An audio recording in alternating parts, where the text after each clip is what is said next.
Good morning, friends.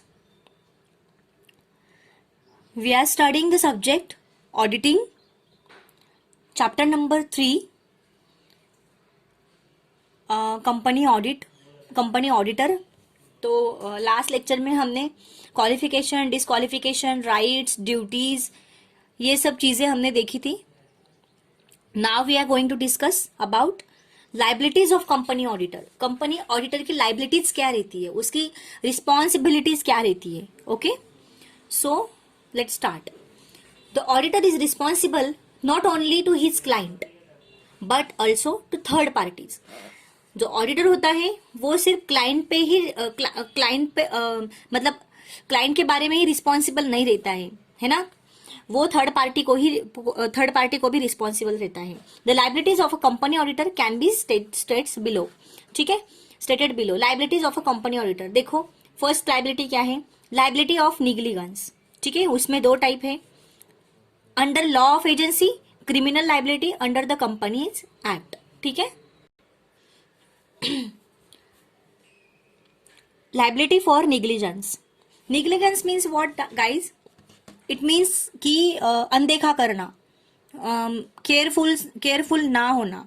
ठीक है, it is like a carelessness, है ना, जिसको हम मराठी में बोलते हैं निष्काळजीपना. उसमें कुछ केयर नहीं रहती है, कुछ ऐसे ही कर दिया ऑडिट, है ना. तो अगर कुछ केयरफुलनेस उसने अगर नहीं रखी तो वो उसके लिए वो ऑडिटर जिम्मेदार होगा. सो उसमें वो किस किस चीज में वो केयरफुल होना चाहिए, किस किस चीज में उसने कॉन्सेंट्रेट करना चाहिए. Under law of agency, criminal liability under the companies act, वो हम देखेंगे आगे. So law of agency. The auditor में B sue in a civil court for damages arising out of negligence in the performance of his duties. जो भी उसकी duties हैं वो ड्यूटीज मतलब वो ड्यूटीज फॉलो करते वक्त उसने जो भी ऑडिट कर रहा है वो ऑडिट का वर्क करते वक्त उसने जो भी निग्लिजेंस किया, जो भी कुछ केयरलेसनेस दिखाई उस चीज में, तो कुछ या फिर कुछ डैमेजेस हुआ उस मतलब ऑडिट का वर्क करते समय, तब वो लाइबल होगा. ठीक है, उसे सिविल कोर्ट में स्यू भी अप्लाई हो सकता है. ठीक है, so an auditor is appointed to detect frauds and errors. Auditor को अपॉइंट किया जाता है फ्रॉड्स एंड एरर्स डिटेक्ट करने के लिए, है ना. If the company suffers a loss, अगर कंपनी कोई लॉस सफर कर रही है ड्यू टू हिज नेग्लिजेंस, उसके मतलब उसका कुछ उसने कुछ अनदेखा किया या फिर उसके केयरलेसनेस के कारण कंपनी को लॉस हो गया, the auditor is held responsible for the damages accrued. So auditor इसके लिए जिम्मेदार होगा. जो भी डैमेजेस, जो भी लॉस होगा उसके लिए ऑडिटर जिम्मेदार होगा. He is an agent. वो क्या है? एजेंट है. एंड देयरफॉर इज एक्सपेक्टेड, और उससे ये एक्सपेक्ट किया जाता है to show the reasonable skills and diligence. उसके पास जो भी स्किल है वो उसे दिखाए. उससे ये एक्सपेक्ट किया जाता है उसके परफॉर्मेंस में, उसके वो जो कुछ ऑडिट की उसकी ड्यूटी निभा रहा है वो ड्यूटी में उसकी स्किल्स उसने यूज करनी चाहिए.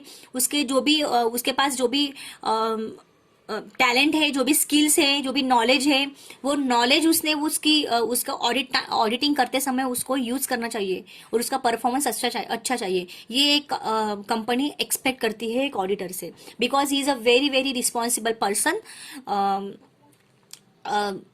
ड्यूरिंग क्योंकि उसका मतलब ऑर्गेनाइजेशन का पूरा कुंडली उसके पास होता है, राइट. सो मतलब ये उसका फ्यूचर, उस कंपनी का फ्यूचर ही वो डिसाइड करता है कि कंपनी उसका फाइनेंशियली, अगर कंपनी स्ट्रांग होगी तभी वो मार्केट में अच्छा खासा उसका नाम होगा, है ना.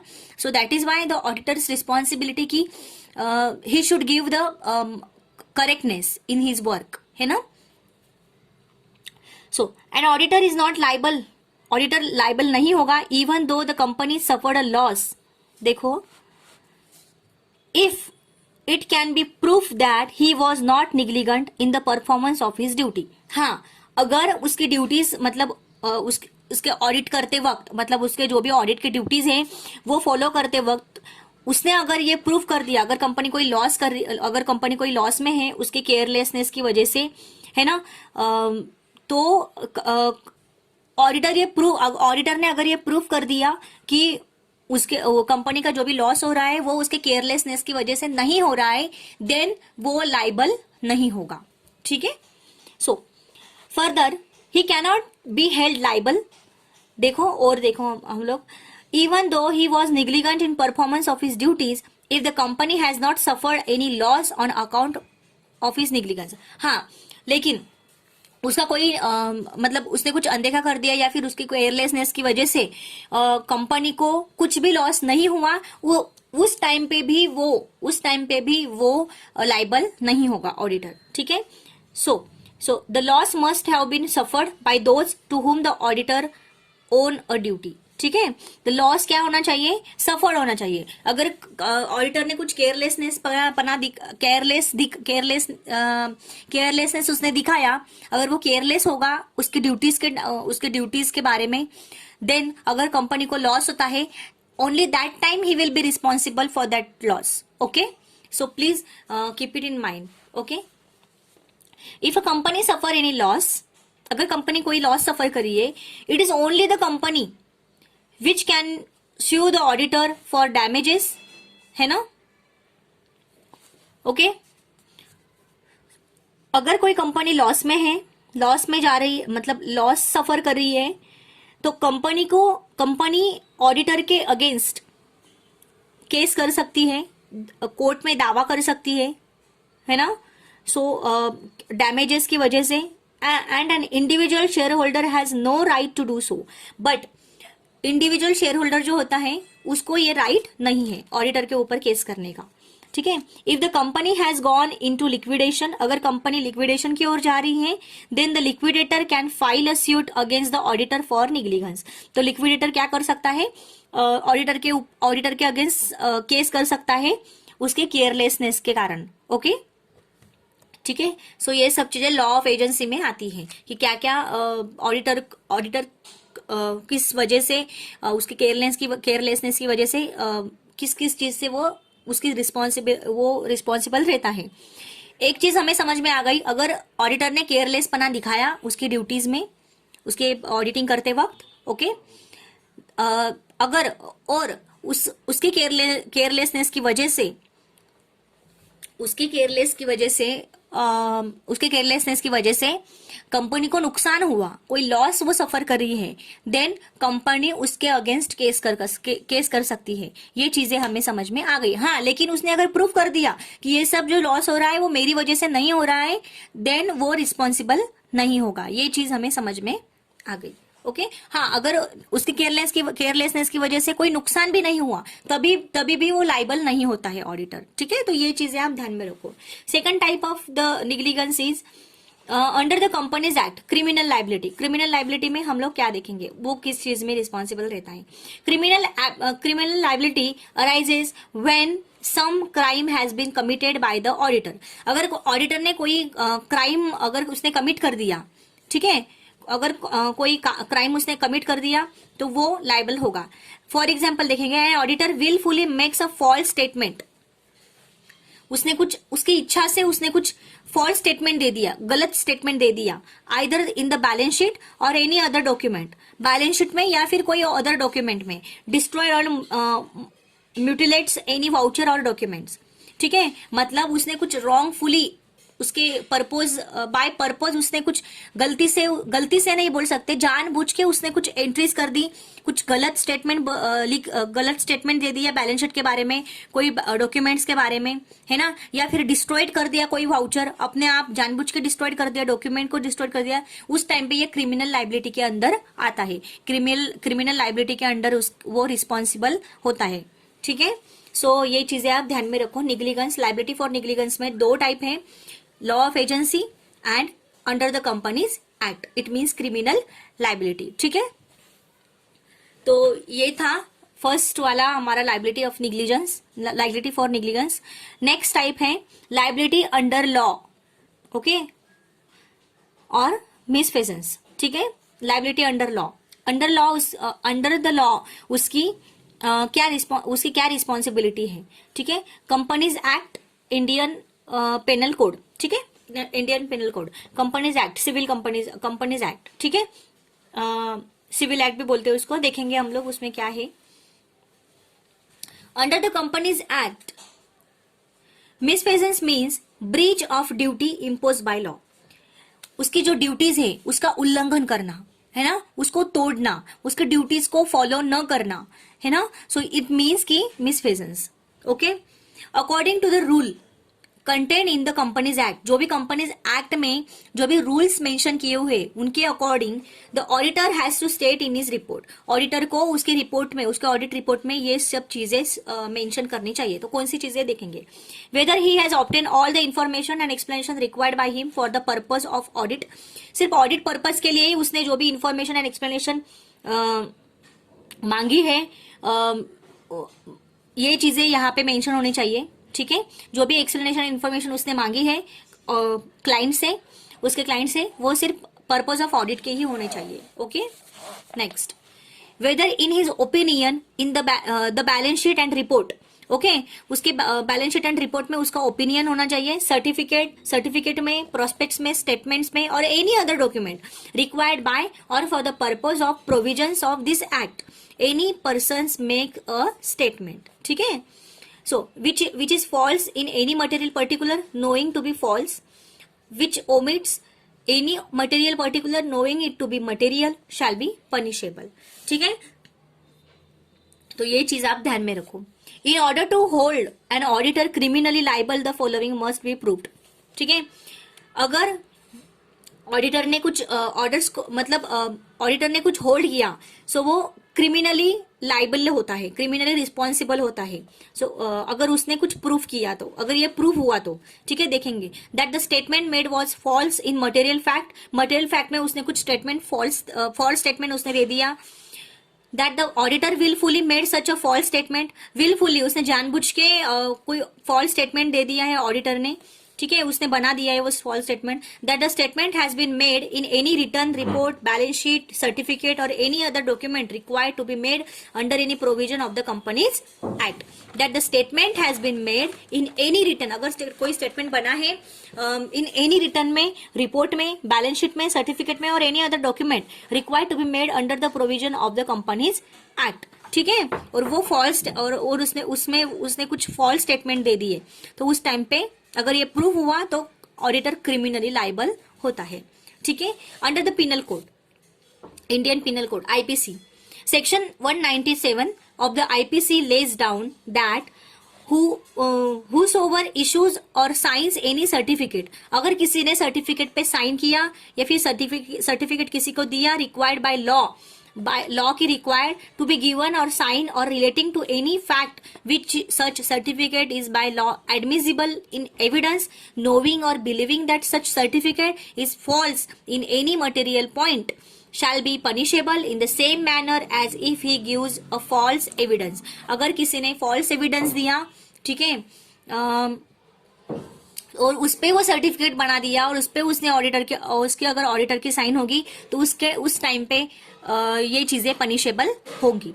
ठीक है, सो नेक्स्ट टाइप है, नेक्स्ट है थर्ड टाइप है उसका, यहाँ पे कुछ दिया नहीं है डायग्राम में, थर्ड टाइप है ये यहाँ पे, liabilities to third parties. Third parties की लाइबिलिटीज देखेंगे हम लोग। ठीक है, थर्ड पार्टीज की लाइबिलिटीज क्या होती है, मतलब थर्ड पार्टीज में ऑडिटर कैसे रिस्पॉन्सिबल होता है।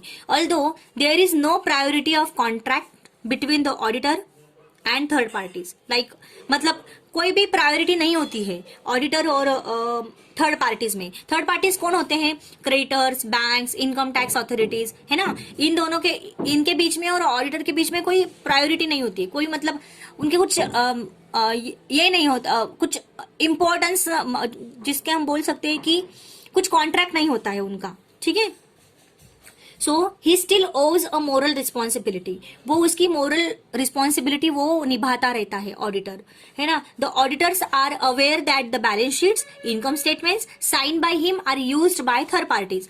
ऑडिटर ये बारे में अलर्ट होना चाहिए, अवेयर होना चाहिए, उसे ध्यान में रखना चाहिए कि जो भी वो साइन कर रहा है वो थर्ड पार्टीज, मतलब वो यूज करने वाला, मतलब वो थर्ड पार्टीज को यूज करके ही, मतलब उनको मतलब उनके ओपिनियन को ध्यान में रखते हुए उसने साइन की है। ठीक है, वो थर्ड पार्टीज यूज करने वाले हैं, जो भी वो साइन करेगा वो उस पे, जो भी बैलेंस शीट वगैरह बनाएगा उस पे। ठीक है, balance sheet income statement sign by him. Auditor जो ये स्टेटमेंट्स पे बैलेंस शीट इनकम स्टेटमेंट पे साइन करेगा वो थर्ड पार्टीज यूज करने वाली है, ये चीज ऑडिटर को ध्यान में रखनी चाहिए। They rely on the financial information, जो थर्ड पार्टीज होते हैं वो फाइनेंशियल इंफॉर्मेशन पे ही डिपेंड रहते हैं, only because it is audited, just because कि वो ऑडिटेड हुआ है और उस पर ट्रस्ट भी करते हैं, अरे ऑडिट हुआ है ना। हम लोग बोलते हैं ना अगर ये कंपनी ऑडिट करती है हर साल तो इट मीन्स कि हम उस पर ट्रस्ट कर सकते हैं, है ना। सो देखो ऑडिट की कितनी पावर रहती है, अगर ऑडिट का ही कुछ गलत इस्तेमाल किया जाए, ऑडिटर ही कुछ गलत फ्रॉड करे तो फिर कैसे चलेगा, है ना। सो ये चीजों पे ये चीजें ऑडिटर्स को अवेयर होना चाहिए ऑडिटर के बारे में कि बैलेंस शीट इनकम स्टेटमेंट्स जिसपे वो साइन कर रहा है, जिसको वो करेक्ट बोल रहा है, वो चीजें वो जो स्टेटमेंट्स है वो थर्ड पार्टी यूज करने वाली है और वो सिर्फ वही चीजों पे वो ट्रस्ट करती है, डिपेंड रहती है, जस्ट बिकॉज कि वो ऑडिट हुई है, ठीक है। So hence it third parties use the financial information believing it to be, देखो मैंने बोला ना कि थर्ड पार्टीज ये इंफॉर्मेशन यूज करती है, फाइनेंशियल इंफॉर्मेशन ये बिलीव करके कि ये ट्रू है and consequently suffering any loss due to the misleading information the auditor will be liable to them. देखो ये बिलीव करके कि ये सारी इंफॉर्मेशन फाइनेंशियल इंफॉर्मेशन ट्रू है, ये चीजें देख के ही थर्ड पार्टीज उस फाइनेंशियल इंफॉर्मेशन को यूज करती हैं। अगर कोई लॉस अगर सफर हुआ कुछ गलत इंफॉर्मेशन की वजह से, अगर ऑडिटर ने कुछ गलत इंफॉर्मेशन दे दिया फाइनेंशियल स्टेटमेंट्स में, तो उसके लिए ऑडिटर ही जिम्मेदार होगा, ठीक है। गलत इंफॉर्मेशन देने की वजह से अगर थर्ड पार्टीज को या फिर कंपनी को लॉस हुआ तो ऑडिटर ही जिम्मेदार होगा। Thus, the law has imposed a great responsibility on auditors to third parties as well as to his clients, है ना। So वो auditor is responsible on everything, ठीक है। सो ये चीजें आप ध्यान में रखो, अच्छा सा क्वेश्चन आएगा, ठीक से बना लेना।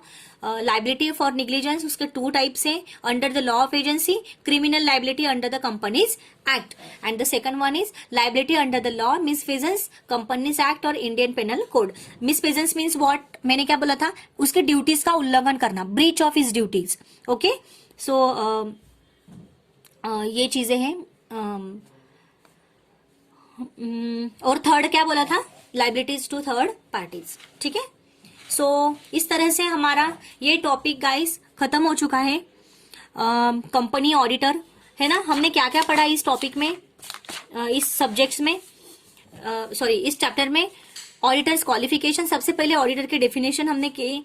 देन मैंने क्या बोला था कि कंपनी का qualification disqualification section 226 of the company act, हाँ इसमें होता है। देन कंपनी का appointment, removal and remuneration section 224 of companies act, ये इसमें होता है।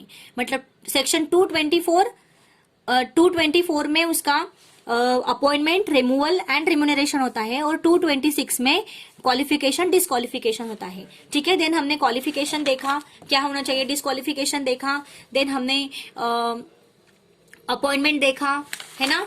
देन रिमूवल देखा, राइट्स एंड ड्यूटीज देखे हमने कंपनी ऑडिटर के, राइट। देन लाइबिलिटीज देखी हमने, अभी हम लोग जो पढ़ रहे थे वो, ठीक है गाइस। तो आई होप आप सबको समझ में आ गया होगा ये जो टॉपिक हमने देखा, ये जो चैप्टर हमने देखा, ओके। सो नेक्स्ट लेक्चर मतलब हम लोग अभी